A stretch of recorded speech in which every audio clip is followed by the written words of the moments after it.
Hello, this is Cameron here. Welcome back to Dead by Daylight. Two things. This is not supposed to be a Call of Duty video. I just brought this clip because I happen to have a lot of fun being back to Black Ops 3, nostalgic and all that. And I wanted to have this clip beforehand. Two, the reason why I sound further away is because, well, I got myself an upgrade. And I mean by upgrade, I mean an upgraded desk. From a tiny little desk to a massive size one, customized. It's not really a gaming desk, but it's something that works, and I actually have all the room I need, and that's what matters. So for those of you who are going to ask me why I've been uploading so much every time, well, I've just been getting deprived. Not sleep deprived, just deprived, and like mentally. No matter how much sleep I get, I just always come out deprived. No matter how much tea I get, I'm still deprived. And I drink 2 packets of tea every day from Crystalline, so that's a lot. And I just need to find that motivation to get back on YouTube again, keep going with Dead by Daylight videos. Maybe just need a change to like more than Dead by Daylight, maybe focus on other games. But other than that, I want to talk about the Dead by Daylight chapter. This is going to be an overview that will be coming up after this. And I have to get the chapter a solid 9 out of 10 end of transmission.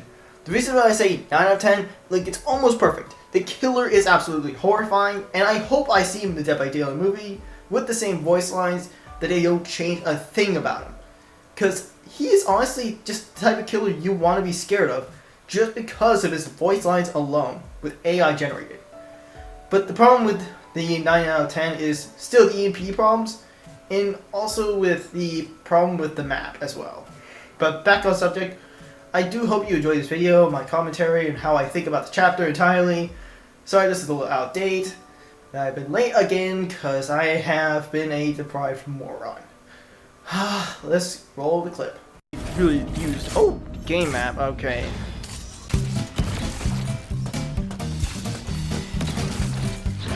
Target acquired. Oh, hell yeah.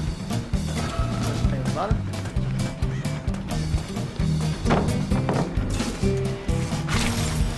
Yeah, I can say fuck your pallet.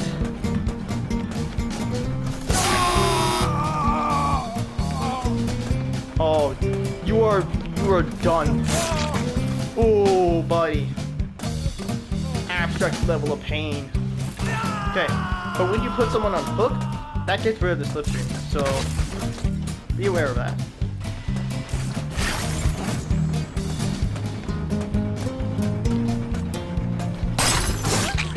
Ooh. Okay, so I wanted to test out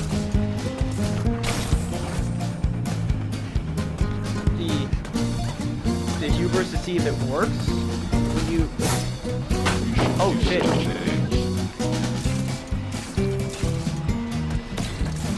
Okay, you can't.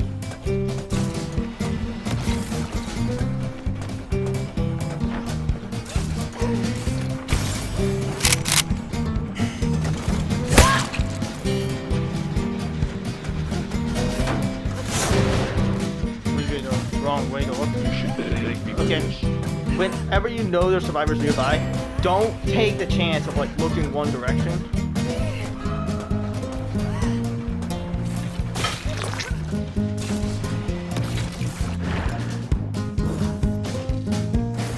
I'm gonna hit this right now.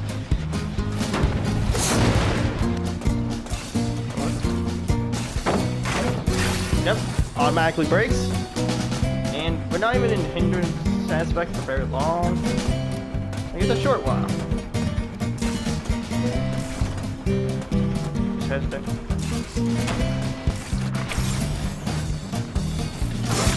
Hit.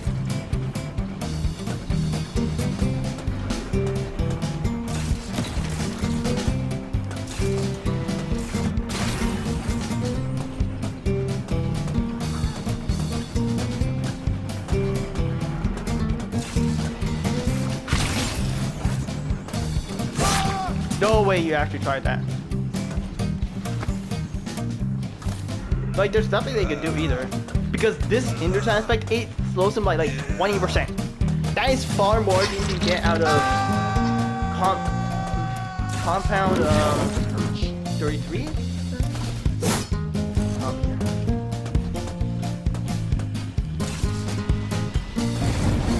Oh, that impacts him.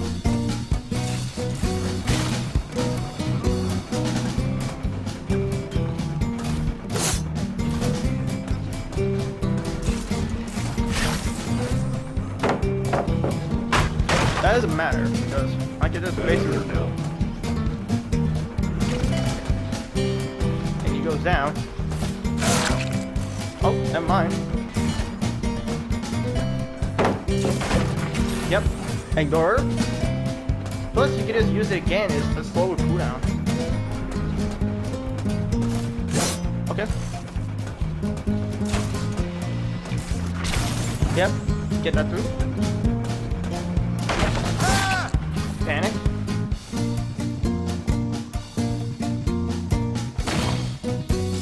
Rat bastards.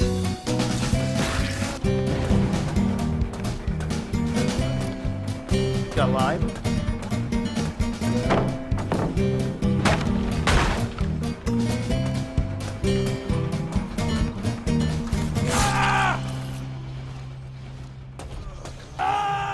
They are still significantly weakened.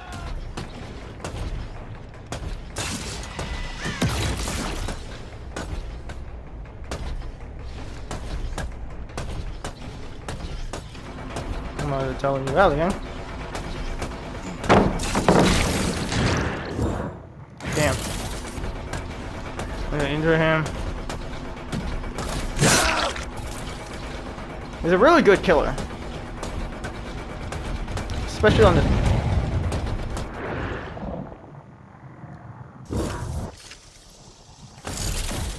What's going on?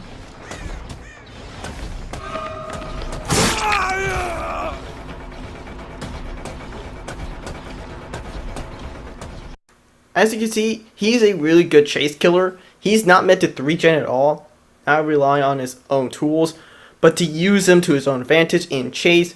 The only problem is the skill ceiling with him. Learning how to place them and how to use them in the right times and counter the EMPs, which survivors have to get off so much. And a lot of other times it feels useless. Let me see, Gabriel Soma. Yeah, he's got the made for this perk, which is actually just OP as fuck. Be for real. Oh, you sons of bitches. Fuck. The only reason they would bring that map is that they know it. Before anyone even says Canada could have wanted to play on the map, no. They would pick this map specifically because they know it. And the reason why I say it is because it's cluttered. From what I meant by cluttered, well, some parts feel like it's Survivor side where the loops are just too small and the killer just goes around them. It can easily mind game them, cause pressure and panic. And then there's Survivor side parts of the map that just have really strong loops, such as the Killer Shack and all that. And there are even hill spots that make no sense. And when I say no sense, I mean no sense. They don't, I don't know why they're there. It feels like it's kind of used for balanced landing, but who even runs balanced landing nowadays? If I had to use balanced landing for this specific map, count me out. This map needs a rework soon. Because yeah, I can definitely see this being low end of the tier map balance. Definitely going to get compared a lot with RPD, as many people already hate that map, even after its rework. So this really does need a change, and for the better. Oh, what happened? Obstacle removed. Actually, I don't need to. Plus, this hindrance perk is brutal. It is brutal for survivors. As you can see from that gameplay, I mentioned how the new perk Forced Hesitation is brutal. It is most definitely one of the most brutal perks in the game for survivors. And the main problem with it is that it's 20% slower. You cannot get that much value out of Compound 33. Not at all. That is far too slow, and it makes him slower than the Nurse, who is wickedly slow. And his chase material is good. You just have to know at the right time. If they're wide in the open, don't use it. But they happen to be somewhere with a vault or pallet, then use it. While I can easily agree that he is a most definite potential chase killer in the game and has proven a lot to be A+ tier, he still feels very weak when those EMPs come out. I swear, I look at the gameplay for those EMPs and it looks like the size of a nuke ready to go off at any second to ruin my entire life. And it feels very, very boring. Trying to get past those EMPs because the survivors will immediately get them. Because they see the auras off the start. And that makes me question, why do they see it off the start when they're not infected? That makes no sense. Why can't we just have it where basically they are infected and it makes it harder for them to grab it from the start and have to grab it when they're infected? It'll make more sense.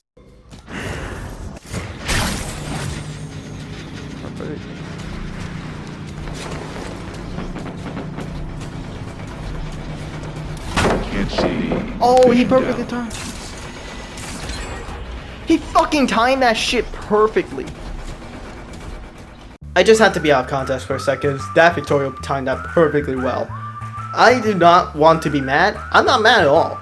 In fact, I'm actually kind of surprised. Even if it was lucky, that was very well timed of him. And credit to that. But back on subject, the reason why the EMPs are just so ridiculous is that you can get them off the start, as I said before.